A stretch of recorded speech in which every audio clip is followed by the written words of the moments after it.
আমি সহেলি ম্যাজিক ল্যাম্পের বন্ধুদের জন্য একটি গল্প পাঠ করছি। পৃথিবী ধ্বংস। আমি এই গল্পটি নিয়েছি সাত আকাশের ওপারে নামক গল্পগ্রন্থ থেকে, লেখিকা দৈতা হাজরা গোস্বামী। তো শুরু করা যাক। পৃথিবী ধ্বংস। আগামী সোমবার বেলা 10টায় আকাশে ঘনিয়ে আসবে অন্ধকার।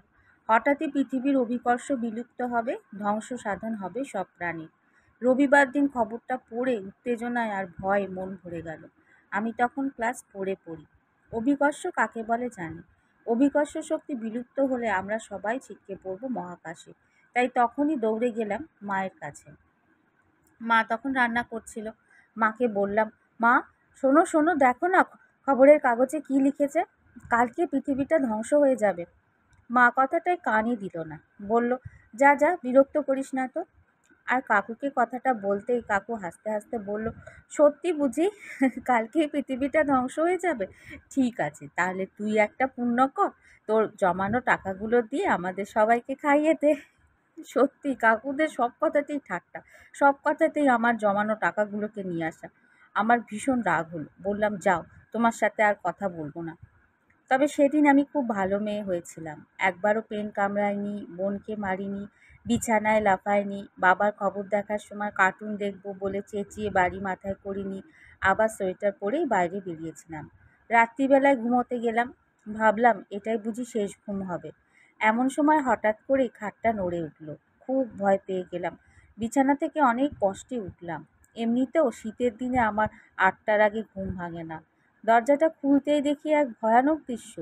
পৃথিবীটা ছাড়িয়ে আমাদের বাড়িটা উড়ে চলেছে মহাশূন্যে। বাবা মা বলে চেঁচালাম, কিন্তু কাউকে দেখতে পেলাম না। ও বাড়ির ছাদ থেকে দেখি দীপাই ডাকছে, ও বুচি দিদি দেখো, আমাদের বাড়িগুলো রকেটের মতো উড়ে চলেছে। ভিক্টোরিয়া মেমোরিয়াল উঠছে, জাদুঘর উঠছে, পার্লামেন্ট ভবন উঠছে। হঠাৎ দেখি স্ট্যাচু অফ লিবার্টির মাথায় কে যেন বসে রয়েছে। আরে, ইনি তো আমাদের মুখ্যমন্ত্রী। জানলা দিয়ে মুখ বাড়িয়ে দেখি সামনে একটা গ্রহ। আমাদের বাড়িটা সেদিকেই এগিয়ে চলেছে। হয়তো গ্রহটার মাধ্যাকর্ষণ শক্তির আওতায় আমাদের বাড়িটা চলে এসেছে। বাড়িটা ঢিল পড়ার মতো করে পড়ছে। আমি ভয়ে চোখ বন্ধ করে দিয়েছি। চোখ খুলে দেখি আমি বিছানাতেই আছি। তাহলে এটা স্বপ্ন ছিল? তাতে কি হলো? ঠাম্মা যে বলে ভোরের স্বপ্ন সত্যি হয়, আমিও পাগল। এটা কি ভোর নাকি? 8টা তো বাজে।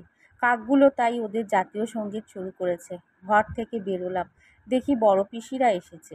ছি ছি, মামুন দিদি যদি দেখে ফেলে ঠাট্টার অন্ত থাকবে না। তাড়াতাড়ি ব্রাশ করে ফিটফাট হয়ে গেলাম। বড় পিসি বাইরে যেতেই মামুন দিদিকে পৃথিবী ধ্বংস হওয়ার আর আমার স্বপ্ন দেখার গল্পটা বললাম। মামুন দিদিও ঠিক আমারই মতো ভয় পেয়ে গেল।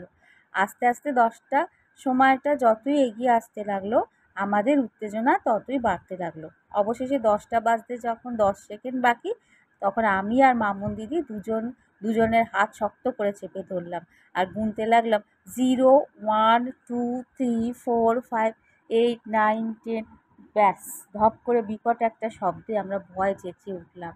মা ময়দার টিন নামাতে গিয়ে পড়ে গেছে আর মেঝেতে ময়দা ছড়িয়ে একাকার। সত্যি নিজেদের বোকামিতে খুব হাসি পেল। তাহলে কালকের খবরটা বুজরুকি ছিল? মামুন দিদি তখন বলতে লাগলো, তুই যত আজে বাজে খবরে বিশ্বাস করিস, ওরকম খবর কত চাপে তার ঠিক নেই। ইস, তুই কি বোকা!